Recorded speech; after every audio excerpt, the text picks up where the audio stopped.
জাহান্নামের ভেতরে লক্ষ লক্ষ কোটি কোটি কাফির মুশরিককে দেওয়ার পরেও জাহান্নাম বলবে হাল মিম মাজিদ, আরো আছে নাকি, আরো দাও। কোটি কোটি কাফেরের দল, মুশরিকের দল, সীমা লঙ্ঘনকারী দল, তাদেরকে যখন জাহান্নামে ফেলা হবে, বড় বড় পাথর খণ্ড জাহান্নামে ফেলা হবে, তারপরও জাহান্নাম বলবে হাল মিম মাজিদ, আরো আছে নাকি, দাও, আরো দাও, আরো দাও। আমার ক্ষুধা নিবারণ হয় নাই।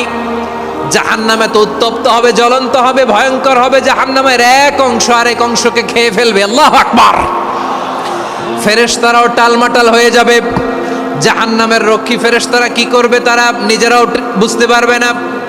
কোটি কোটি মুশরিক কাফেরদেরকে জাহান্নামে নিক্ষেপ করার পরেও জাহান্নাম ঠান্ডা হবে না, শান্ত হবে না, বলবে হাল মিম মাজিদ, আরো আছে নাকি, আরো দাও।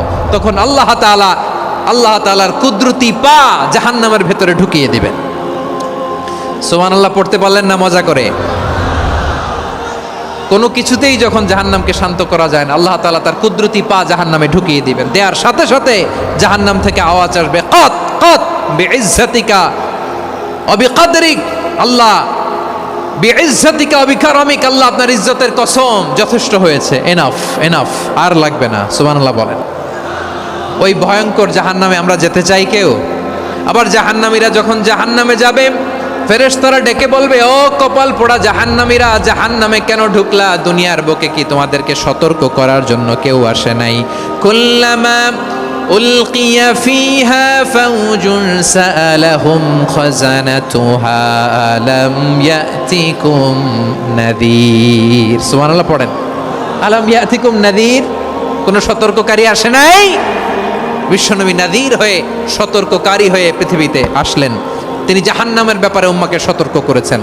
জান্নাতকে যেমনি তিনি চমকপ্রদভাবে উম্মার সামনে পোট্রে করেছেন, চিত্রায়িত করেছেন, ঠিক অনুরূপভাবে ভয়ঙ্কর জাহান্নামকেও তিনি এই উম্মার সামনে পোট্রে করেছেন। জাহান্নামকে কিভাবে বিশ্বনবী উম্মার সামনে পোট্রে করলেন, চিত্রায়িত করলেন, শুনতে মনে চায়? সিলেটবাসী শুনতে মনে চায়? জান্নাতের কথা শুনে যেমনি জান্নাতে যাওয়ার ব্যাপারে আপনারা আগ্রহী হয়েছেন, জান্নাতের নাজ নেয়ামতের কথা শুনে, জান্নাতের ফিচার শুনে যেমনি জান্নাতে যাওয়ার ব্যাপারে আমরা উদ্বেলিত হয়েছি, উচ্ছ্বসিত হয়েছি, জাহান্নামের কথা শুনলে কিন্তু আমাদের কলিজা কেঁপে উঠবে। কিভাবে বিশ্বনবী পোট্রে করলেন? বিশ্বনবী বলেন, নারুকুম হাযিহিল্লাতী ইউকিদু ইবনু আদম জুজউন মিন ৭০ জুজআন মিন হাররি জাহান্নাম। ও আমার উম্মতেরা, তোমরা যে রান্নাঘরে যে আগুন দিয়ে রান্না করো, তোমরা কি ভেবেছো জাহান্নামের আগুন ওই রান্নাঘরের আগুনের মতো না? আপনারা কিচেনে যে রান্না করেন, এই রান্নাঘরের আগুন আর জাহান্নামের আগুন তো একই না? সিলেটের ভাইরা বুঝে থাকলে উত্তর দেন। কিচেনের রান্নাঘরের আগুন আর জাহান্নামের আগুন এক না? একরকম? বিশ্বনবী বলেন, জুজউন মিন ৭০ জুজআন মিন হাররি জাহান্নাম। জাহান্নামের আগুন দুনিয়ার আগুনের চেয়ে কমপক্ষে ৭০ গুণ বেশি তেজওয়ালা। জাহান্নামের আগুনকে আল্লাহ নাম দিয়েছেন নারুল্লাহ। এটা আল্লাহর আগুন, নারুল্লাহিল মুকাদা আল্লাতী তাত্তালিউ আলাল আফইদা, যেটা কলিজার মধ্যে যে ধরে যায়। দুনিয়ার আগুন হাতে লাগলে হাত জ্বলে, পায়ে লাগলে পা জ্বলে। জাহান্নামের আগুন দেহের যেই জায়গায় লাগুক না কেন, সাথে সাথে কলিজাটা জ্বলে ছাই হয়ে যাবে। নারুল্লাহিল মুকাদা আল্লাতী তাত্তালিউ আলাল আফইদা। জাহান্নামের আগুন গায়ে লাগলে আপনার কলিজা পুড়ে ছাই হয়ে যাবে। ওই জাহান্নামে আমরা যেতে চাই?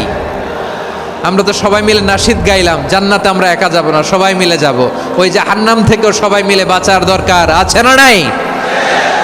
কি ভয়ঙ্কর শাস্তির বর্ণনা যে বিশ্বনবী দিয়েছেন, এত বিস্তর আলোচনার সুযোগ আমার নাই। আমি শুধু সবচেয়ে হালকা পাতলা, দ্য লাইট পানিশমেন্ট, সবচেয়ে হালকা শাস্তি কি হবে এটা বলবো। বিশ্বনবী বলেন, ইন্না আহওয়ানা আহলিন নারি আযাবান ইয়াউমাল কিয়ামাতি লারাজুলুন তুদাউ ফি আখমাসি কদামাইহি জামরাতান ইয়াগলি মিনহুমা দিমাগু। জাহান্নামের সবচেয়ে হালকা আযাব কি হবে শোনো। সবচেয়ে ভারী না হালকা?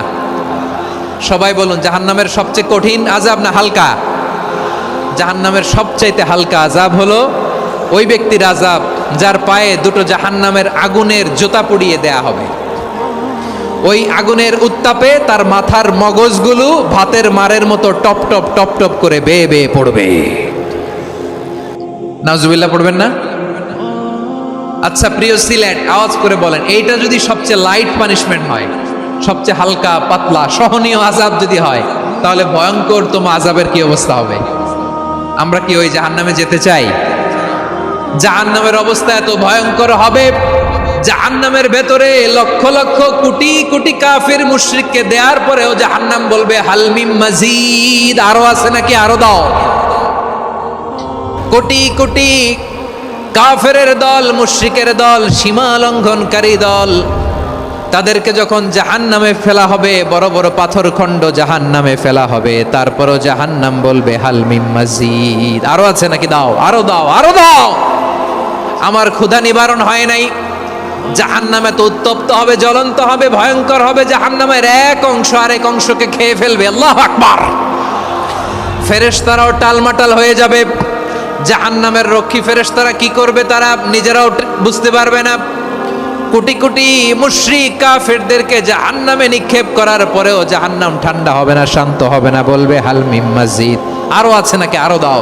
তখন আল্লাহ তাআলার কুদরতি পা জাহান্নামের ভেতরে ঢুকিয়ে দিবেন। সুবহানাল্লাহ পড়তে পারলেন না মজা করে? কোনো কিছুতেই যখন জাহান্নামকে শান্ত করা যায় না, আল্লাহ তাআলা তার কুদরতি পা জাহান্নামে ঢুকিয়ে দিবেন। দেওয়ার সাথে সাথে জাহান্নাম থেকে আওয়াজ আসবে, কত কত বিইজ্জাতিকা ওয়া বিকদরিক, আল্লাহ বিইজ্জাতিকা ওয়া বিকারামিক, আল্লাহ আপনার ইজ্জতের কসম, যথেষ্ট হয়েছে, এনাফ এনাফ, আর লাগবে না। সুবহানাল্লাহ বলেন। ওই ভয়ঙ্কর জাহান্নামে আমরা যেতে চাই কেউ? আমরা সব সময় ওই জাহান্নাম থেকে আল্লাহর কাছে পানাহা চাই। আওয়াজ করে বলেন ঠিক।